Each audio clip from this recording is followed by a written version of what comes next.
All right, welcome into another edition of Catching Up with Tommy Mac here on 1010XL's podcast platform at 1010XL.com. You can always catch it on demand as well. We're on Facebook, 1010XL's Facebook page. Of course, on Relevant app. They've gotten a little earful the first 10 minutes because we just went live on there to start. Obviously not very happy with what's going on. We're inside the 1010XL studios. Show brought to you by my friends at Microlumix, which has the Germ Pass. It's an automatic germ-killing device. Goes over door handles, got a sensor, door opens. It's like a chamber. It covers it, right? Door opens, use the handle, door shuts, then the chamber door shuts, nobody else is coming, blasts it with UVC light technology, kills everything on it. Everything. Infectious disease, COVID, whatever, the flu's making a comeback, but no, all that stuff kills common touch point surface germs. So we're going to get into that a little bit later. Of course, also brought to my friends at the Southern Grill. I may be heading there this Sunday when the Jags go up to Tennessee to get their asses whooped. Yeah, you heard me say it. I think they will. I've just totally lost faith in this team, which is fine. Whatever. It's the first year. We'll talk about it.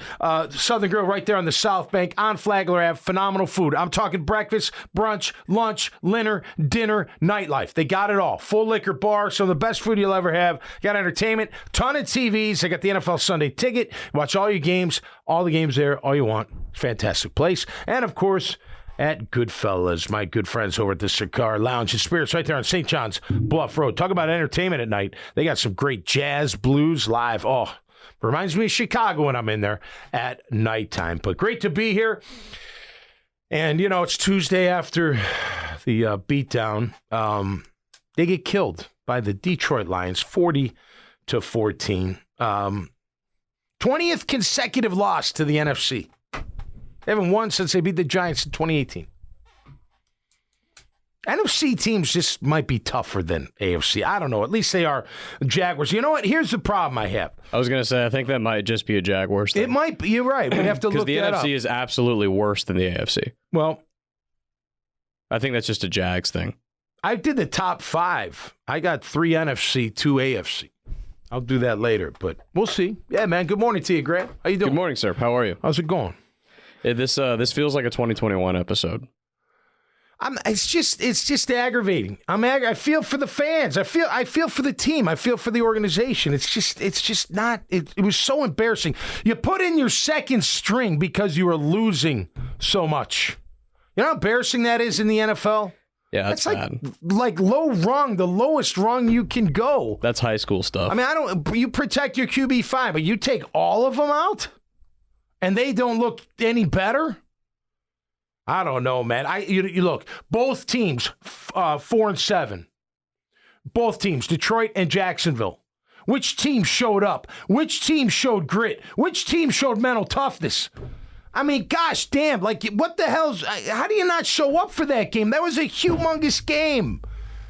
And now the Ravens win doesn't mean crap. I don't care what anybody says. It doesn't. It's like we beat the Bills last year. Whoop-de-doo. We still stink.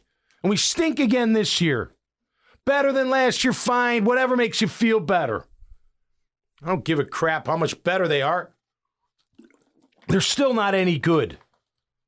This is what I question, okay?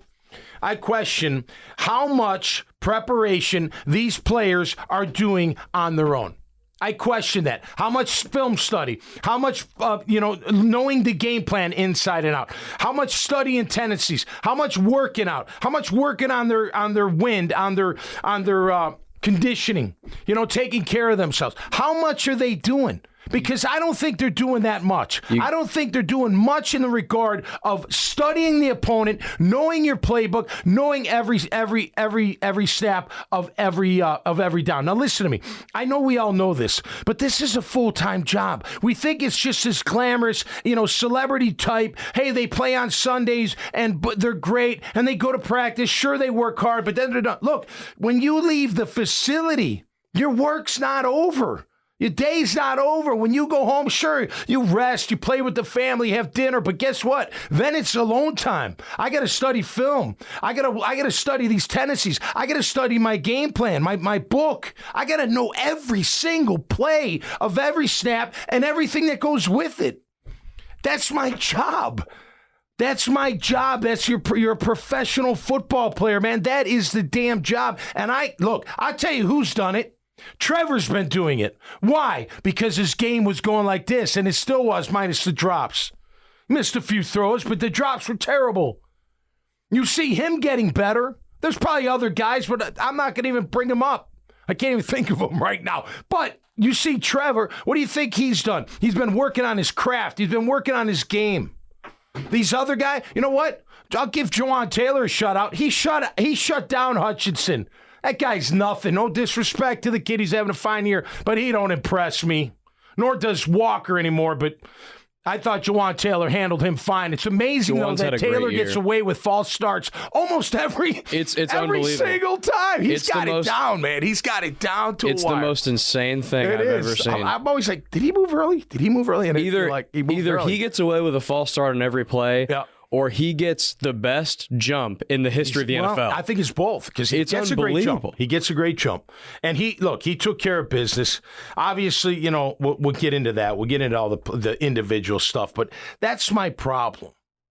Like, what, you want to blame coaches. Coaches are partially to blame, and they'll take the heat because it's their team. And you know what? I think it's great that Doug doesn't want to call anybody out. He doesn't want to call his team out. He won't call anybody out individually. He's not going to call his staff out. He'll put a lipstick on it. That's fine. That's his way. That's way of doing things. And when you win, it's great. When you lose, whatever. I don't really care if you call anybody out. I don't really care if you yell anybody. I don't care how you do it, but you have to do it. There has to be some accountability.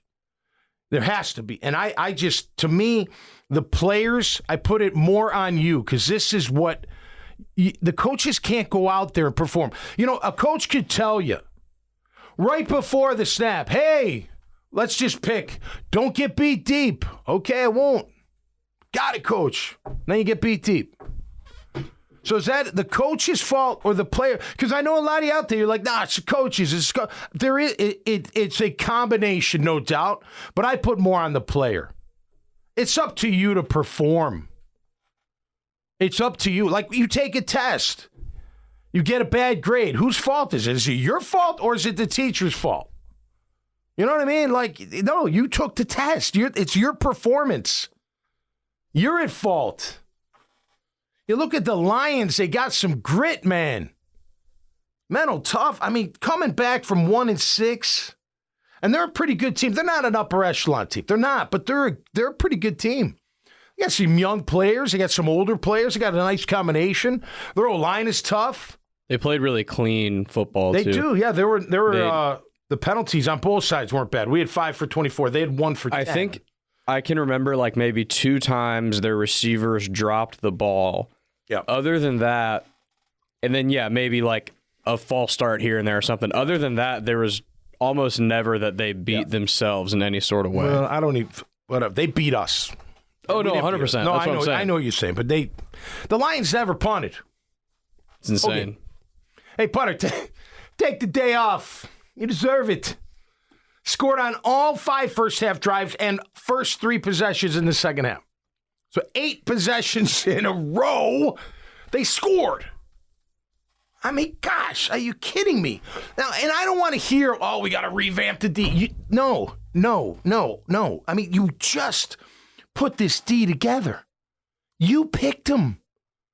You picked the guys to stay. You picked the guys to leave. You picked the guys that you brought on board, the free agents, the draft picks. These are your picks. What do you mean revamp? And I'm not saying the team's saying that, but people, I'm like, no. You've had your chance. Either win with this group, you're going to add to it, you're going to cut a few guys. There ain't no revamping. I'm sick and tired of other play. You see how Quincy Williams is playing football, man? That guy's a headhunter for the Jets. He ain't good enough here. And by the way, I guess we don't need a number 1, right? What do we need Chark for? I wouldn't have paid him. I would have paid him what they paid him. Which was what, 10 a year? 1-year deal? Yeah, 10 a year. I would have done that. Maybe he didn't want to be here. I don't know.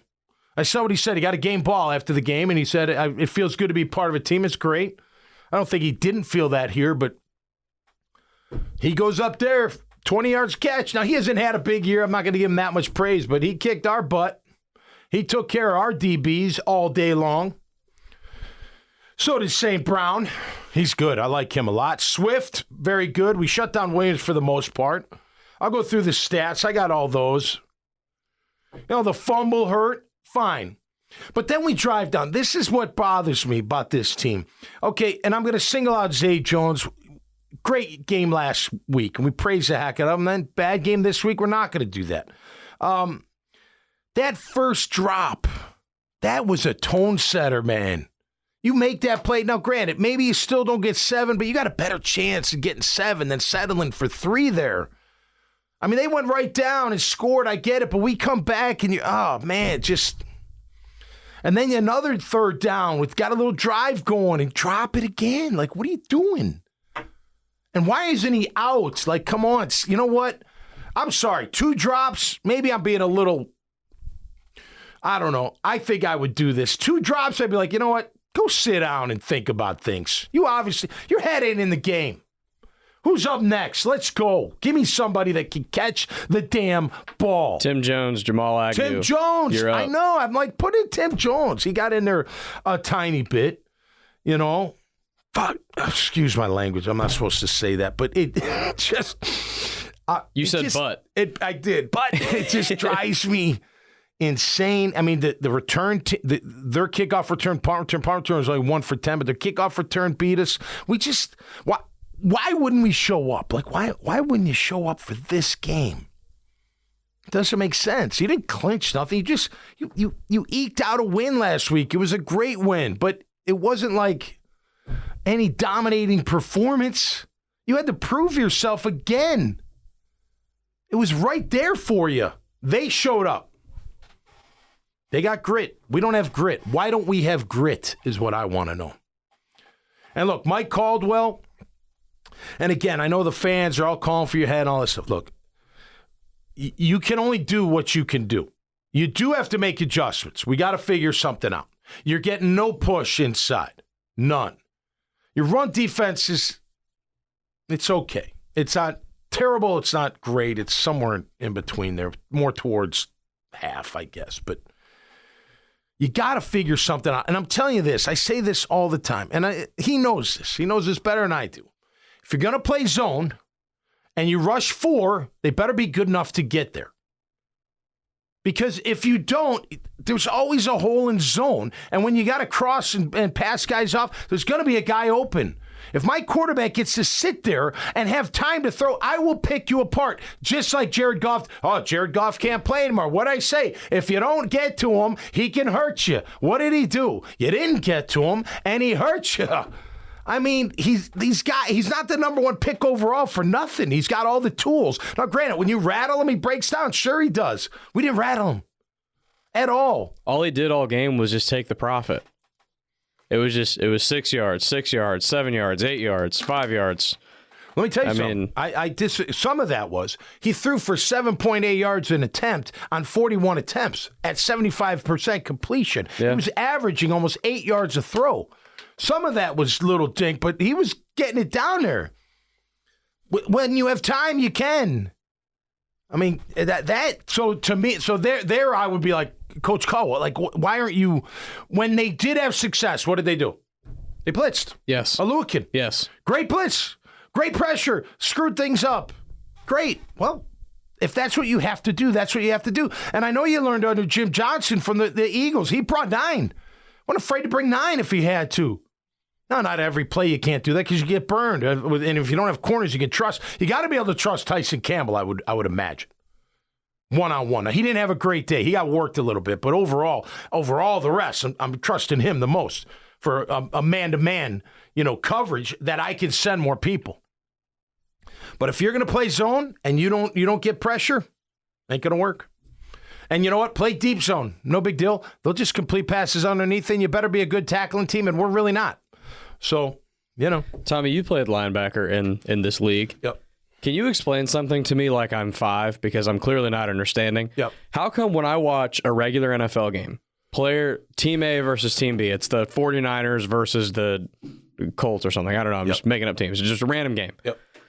When any given play, when it's a spread look and there's 4 to 5 wide receivers and the quarterback goes through 1 read, 2 read, 3 read, and they hit the running back in the flat. They check it down, right? Typically, the wide game cam will show the running back catching the ball at like 3 yards, and there's a linebacker or a corner or someone right there that's going to tackle him in like 2 yards. Right? How come when I watch the Jaguars play and Jared Goff checks it down to DeAndre Swift, there's no Jaguar in the frame of the game cam, and he keeps running. He keeps running up the field. There's no Jaguars. Well, until 15 yards up the field. Right. So if it's man, that means somebody totally screwed up, which I don't think it was man. It was more zone. Right. And zone means somebody should be in the flat. There's always a flat player. Right. So every single time there should be a flat. So they're either getting run off, not knowing that they have to pass it off, or they just don't. They get caught in, oh, I think I see something. You know, and I'm going to just run with the guy. Look, one of the biggest mistakes that I made, and we made plenty, and inside backers make all the time. They high-low you. They'll throw a tight end, deep middle, not deep, like 12 yards, and then they'll throw a back underneath. And you're thinking, big hit, here I come. He's looking at the back, last second, throws it behind you. Why? Because I'm thinking, I'm not going deep to short. I'm thinking, I'm going to make a big play because it's my mentality. I want to come up and knock the crap out of this guy, or pick it. So those are, I don't know that particular play. Did they high-low him? Like, did he see something? Oh, I think he's going to throw it to the curl, so I'm going to make a jump, and then it's too late. You know what I mean? Yeah. Like maybe I ran too far with my guy, and I didn't drop him to get back to the flat.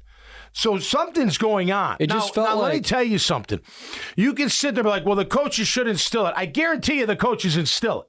But for some reason, the players aren't retaining it. And I don't know why. I'm not in there. I'm not in the meeting room, so I don't know why. But that's why. That's a breakdown. That's not self-inflicted, for the record. That's not doing your job. Right. You should know if you're the flat player. You should know if you have the back in the flat. It's not just like on the offensive side. You have 1, 2, 3, right? Number 1 comes up and in. Number 2 sits. Number 3 goes out. The back goes out to the flat. The guy comes in. Well, it's the same kind of stuff, but on the other side, right? Right. I may have the tight end, but then sometimes if he goes vertical, I don't carry him, depending on what I'm in, right? Right. And then I can jump that under route, that kind of stuff. So you got to know. It just seemed what like you're time doing. and time and time again, like. How do they know not what they're doing? How do they know not what they're doing? They don't. It's amazing to me. And by the way, like last night, the Saints, their players were wide open too. Do you remember? In the second 2 drives, I went to bed after third quarter. I didn't see the comeback. Saw the highlights, but they're wide open. So what is that? Crappy coaching, or is that the players just not out in position? Right. I put it on the players. You are what you are, man. You got to work on that craft constantly. Is it just me, or is today's... I mean, the Jaguars are even worse, in my opinion, but in today's football, it feels like defenses blow coverages more than... Like when I was like growing up... You know what I hear? And I'm not going to tell you where I heard this from, but you know what I hear? Mm-hmm. And it's not just our players. I think it's players across the board. Right. Some of them, too many of them, have an attitude that they're only going to do so much. They're asked to do stuff, and they're like, I don't have to do that. I'm not doing it. Interesting. I think that's some. Now, it's not a blanket statement, so don't make it out to be one. I'm not. Don't throw everyone. Nobody goes in one box. I know people try to put you in a box. No, you ain't putting me in a box. I'm just saying this isn't a blanket statement, but there's enough players that they don't care. Or they just, I don't know. They think they can just show up. The money's so big, they know that. I don't know. I don't know what the story is. But you got to have a culture, which I believe Doug's trying to build. Can he build it? I don't know. But you got to have it's not about the money. It's not about the fame. It's about those players together winning. There's nothing. Winning is euphoric in the NFL. Going to the playoffs is euphoric, man. You can't even put it into words, but you just don't show up. Talent alone doesn't get you there. I do. You just too much, too inconsistent play.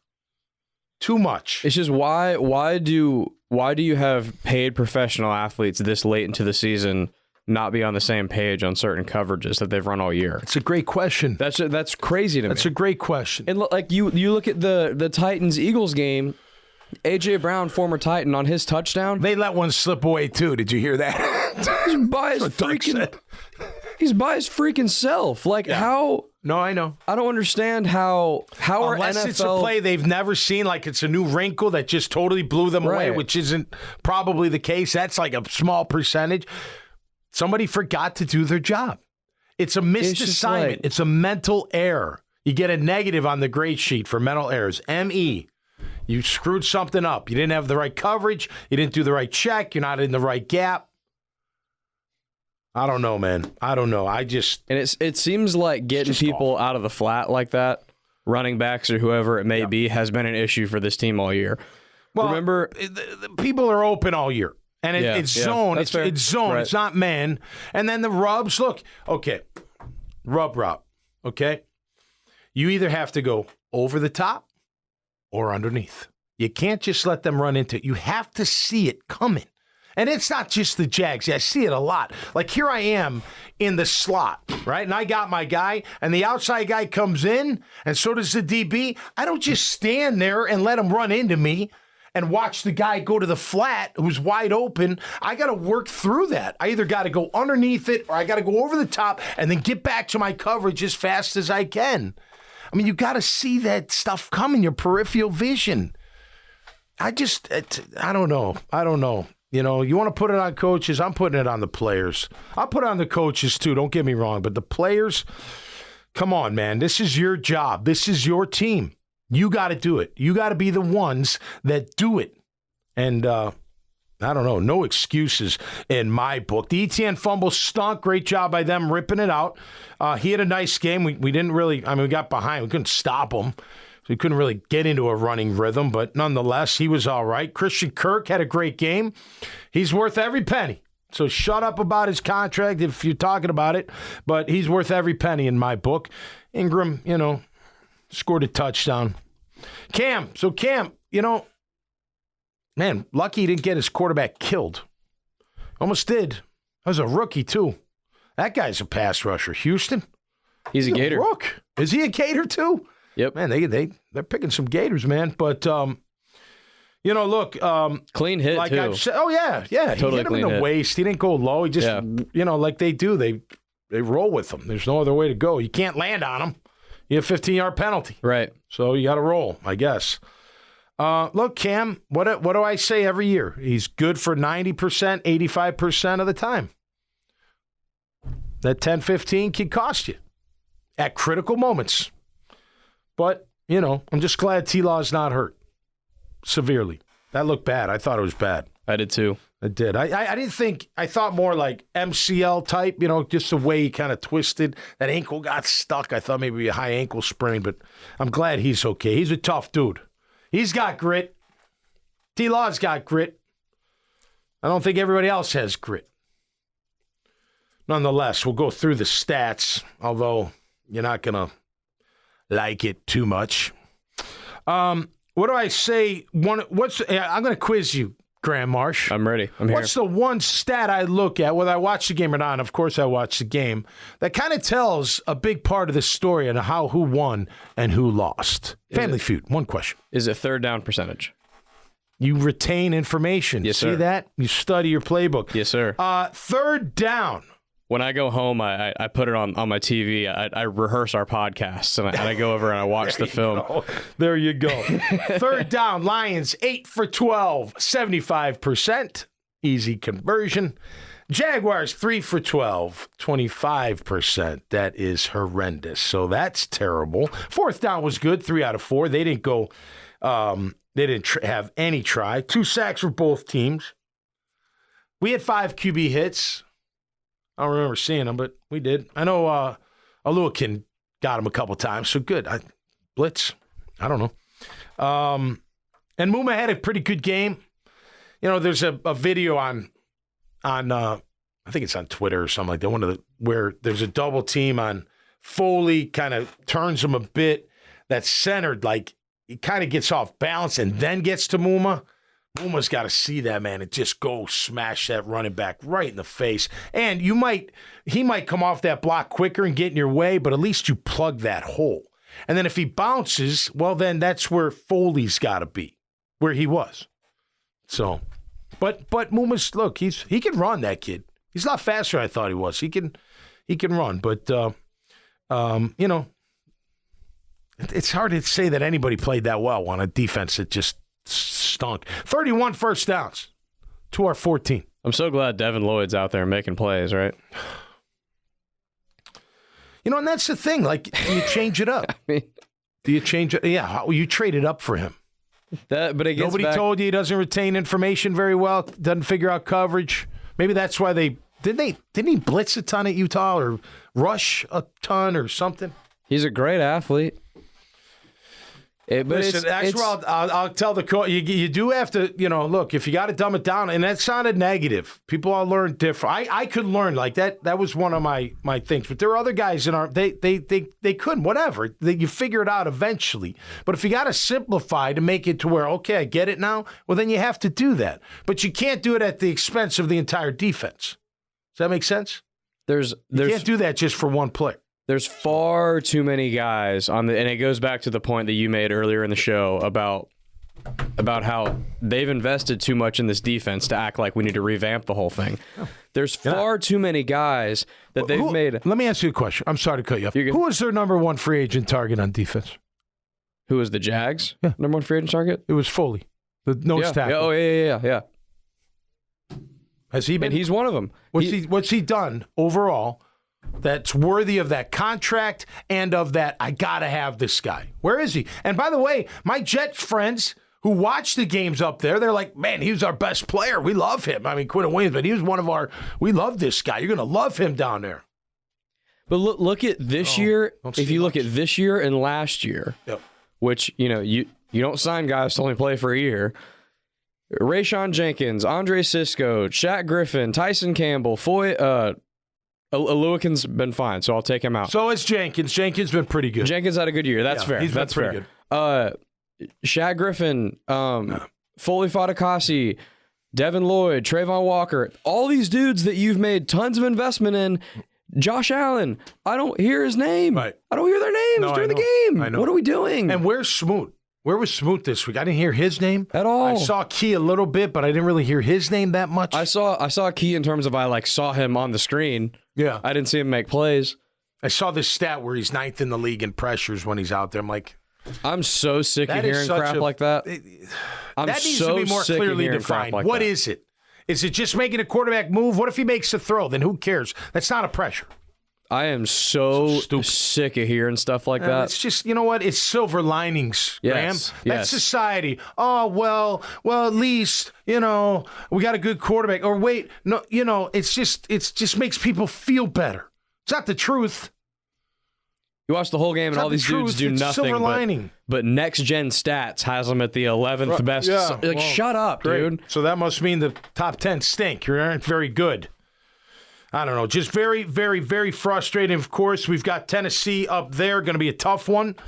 I tell you what, listen, regardless of our Jags, I love this time of year because it's getting to be playoff football, man. There ain't nothing like it. I played in 5, started 3 that year in 96, all 3 games. There's nothing like it. There is nothing like playoff football, and now it's really getting into it. You look at the Cowboys crushing the Colts. Texans are awful. If we don't beat Houston, I'm sitting there. I don't know. I don't know what to say. What gives you the confidence they're going to? I don't have any. But if they don't, it's like I don't. Well, how do you beat the Ravens? Well, how did you beat the Bills last year? I don't know. It's an anomaly. Is that anomaly? Anomaly? There you go. Yeah, is anomaly. That right? Somewhere anomaly. You had an extra syllable the first time. The first time you said anomaly. Yeah. But then you got it right. Anomaly. Anomaly. Yeah, that's what I thought I said. So look, it's a great time of year. I wrote these 2 guys down. I'm just going to give you 2 names. Okay. NFL. All right. NFL. Brock Purdy. Yeah. Geno Smith. Yeah. They got team around them. Dudes that you're going to watch in the playoffs. They're not franchise QBs. But Brock, look, he came out. Look, and Jimmy G might not have the list, Frank, which is good. I like Jimmy G a lot, man. I do too. I do. But hey, Brock Purdy, number 3, third, right? Trey Lance, Jimmy G, him. Jimmy G might be the most underrated quarterback in the league. Well, Geno Smith, they're 7-5. Who would have thought? I know. I mean, they're not world beaters, but I had to write those two down. All right, here's my top 5 right now. I got Philly, Buffalo, KC, Minnesota, Dallas, and I could probably flop Dallas and Minnesota or be talked into that. The Vikings, although a big win against the Jets, By the way, I love how Robert Saleh is handling his young QB. That kid needs to come down a couple notches. He needs to sit in timeout. Yeah, and he has. That's what he's doing. He has. But Minnesota, I don't know. We'll see. I mean, obviously they're 10-2, so they're very good. Philly at 11-1, they're phenomenal. Buffalo beating KC. That was a fun game to watch. Wasn't that a fun game to watch? Oh yeah, that was fun. It was tight. It was tight. It was just a great game to watch. KC, you mean the Bengals? I'm sorry, KC Bengals. I'm sorry, my fault. Yeah, KC awesome Bengals. Game, that was a great game. Awesome game. Good for Cincy, man. When those two teams play, it's going to be fun. Yeah, you know it is. KC's never beat Cincy in Cincy. That's pretty wild. That is crazy. Yeah, heck yeah. That was a great game, though. Joe's tough, man. They got some tough players too now, and he's got the weapons, and he's got a good line, and overall they're good. You know, they cover the running back out of the backfield. What's that? They cover the running back out of the backfield. Yeah. All right, I'm gonna wrap it. I'm just not. Look, there's no excuses. Like there's no silver lining. Your job's to win. Your job is to win, and that's from the head coach all the way down, and nothing else matters. Not to go Metallica on you, but it's true. You know, and I don't want to hear, well, he just got it. Well, okay, but the team assembled for this year, Doug Peterson had a lot of say in it, did he not? Or maybe I'm wrong. Maybe he had no say in it. Did Trent Baalke make all these picks all by himself? Maybe he did. I don't know. Extremely hard to believe. I would think it would be hard to believe. I think, but who knows? Who knows how that works? We're not inside. I'm not the fly on the wall. But I got to think that he put his stamp on it.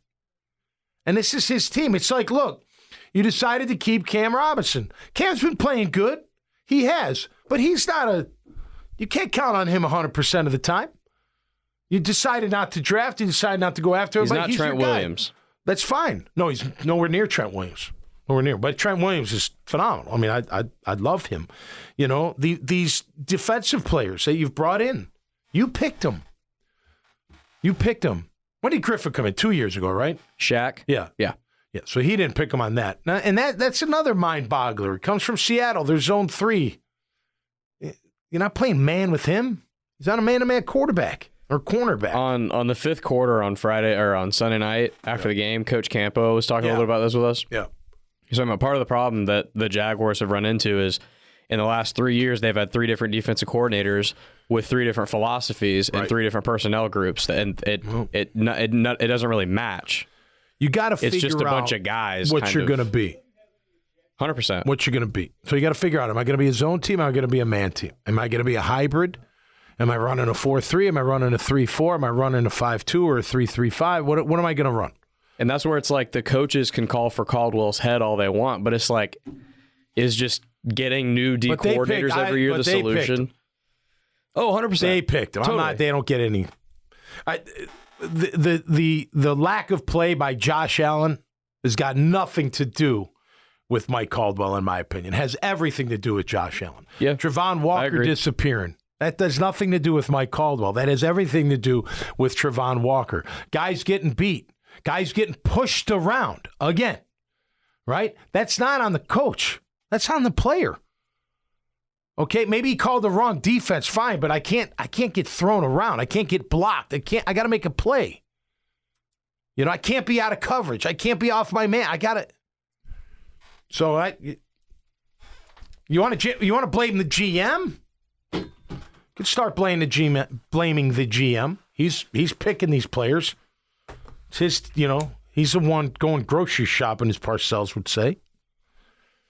I don't know, man.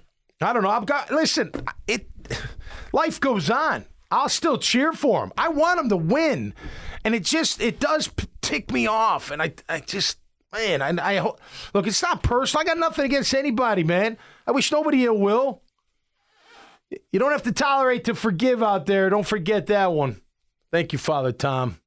Take that with you in your personal life. But you know what?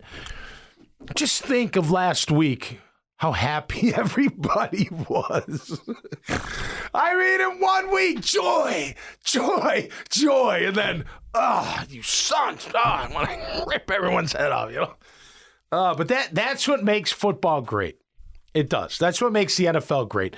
And you know what? We just got to hang in there, I guess. I don't know.